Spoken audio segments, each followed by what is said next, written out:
So our next phrase is screw it.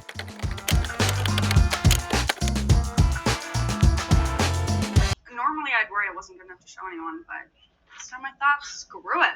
So screw it just means, forget it.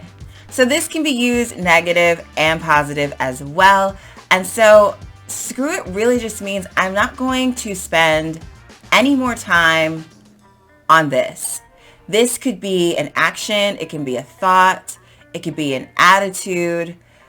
Whatever it is, you're just not going to spend any more time on it. So I'm not going to spend any more time thinking about negative things. I'm not going to spend any more time waiting for you. I'm not going to spend any more time in this relationship. I'm not going to spend any more time thinking about you. Screw it. Forget it. I'm done. No. And that's really all it means. So in this case, Kinsey was afraid to show off her work and her fear was holding her back. And she said, screw it. And what she's saying is, I am done being afraid. I'm done with this emotion of fear. I'm done letting my fear hold me back. So screw it. So in this case, it's a good thing because the thing that she's saying, forget it, the thing that she's saying, screw it to, is fear that's holding her back. So anytime you say, screw it, I'm not going to be afraid anymore, that's a great thing.